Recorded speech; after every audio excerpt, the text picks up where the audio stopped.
Michele Blood here with another wonderful topic. What is consciousness? You hear people speak a lot about prosperity consciousness, but what is consciousness? Soul or consciousness is our higher self. 𝗟𝗡𝗥𝗡, the great mystical teacher, said it perfectly. The day will come, if you know enough about consciousness, you can leave everything else alone, for in the word consciousness and the spiritual understanding of it is contained all the knowledge that is to be known about God, man, and the universe. We, who are on the spiritual path or seekers, are always doing all we can to gain more consciousness. Again, that word. Well, before we go any further, if any of what you have read so far on this topic sounds way too out there for you, well, it is out there. However, if you truly desire to have success and inner fulfillment, then please do your soul a favor and keep listening or reading. And for those of you who deeply desire to learn more, I recommend you read my book that I wrote with Bob Proctor, Become a Magnet to Money Through the Sea of Unlimited Consciousness.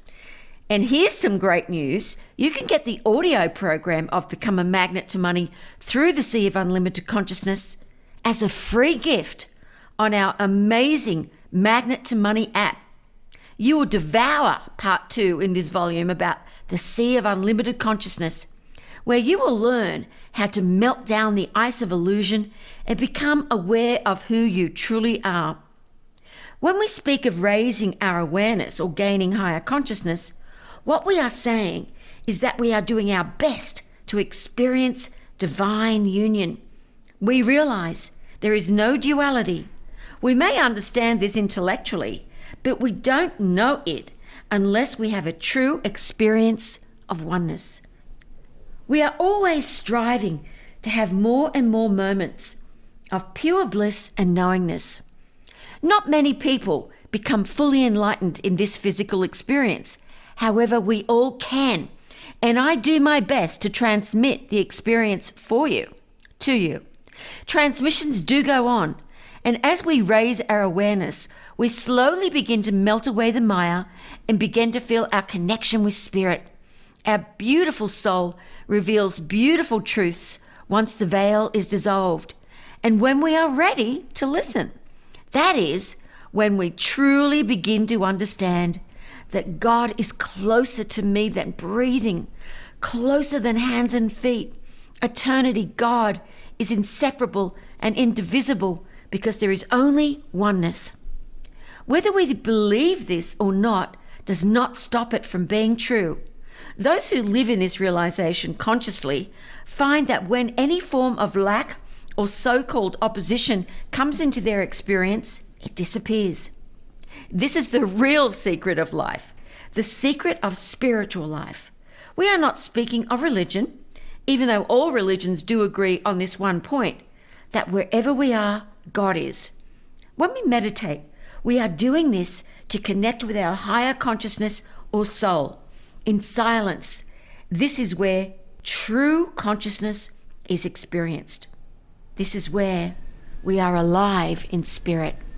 Our inner vision begins to open and we hear or feel the still small voice of our soul.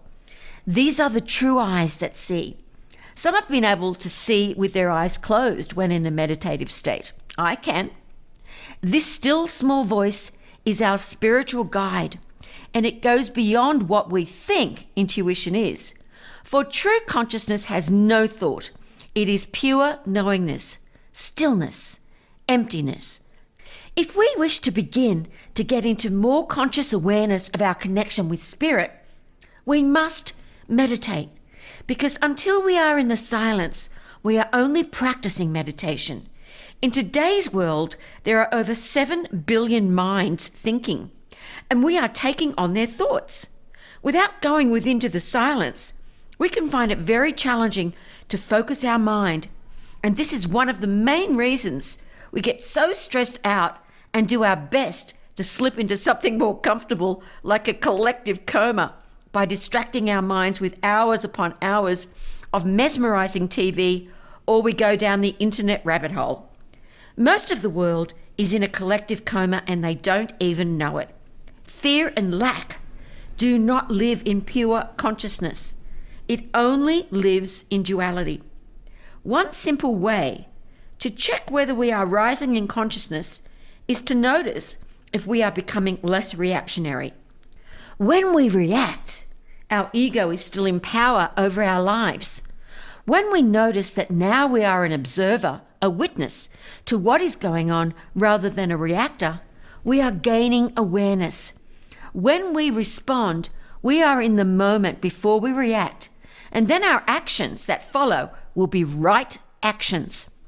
Another quote from the great mystic Joel S. Goldsmith: if, on entering a new year, our consciousness is the same consciousness with which we came into the previous year, we can be sure of duplicating the previous year's experience. But if our consciousness has deepened and been enriched, the new year will be enriched. That says it all. Perhaps if Joel had been here at this time on the planet, he would also have mentioned the film Groundhog Day. For without more awareness or higher consciousness, we do live our life and each year the same way, over and over again. Just the names change, but the experiences remain the same. We, however, do not have to wait until the new year to begin. We can begin right here, right now, if we begin to meditate, stop watching so much TV, and focus on light, on conscious union with God. Indeed, it is all about consciousness. And I will say it again, remember to smile. And if someone one day says sarcastically, "Oh, look at her or him, the lights are on but nobody's home," say, "Thank you, I've been meditating." I am with you in Love and Oneness, Michele. If you are ready for your beautiful new life, take advantage of the amazing app our team has put together. The Magnet to Money app has tons of affirmations, daily morning meditations, a beautiful prosperity sleep program, and so much more to keep you on track to manifesting your goals. Just go to the App Store on Apple and go to Magnet to Money or www.magnettomoneyapp.com.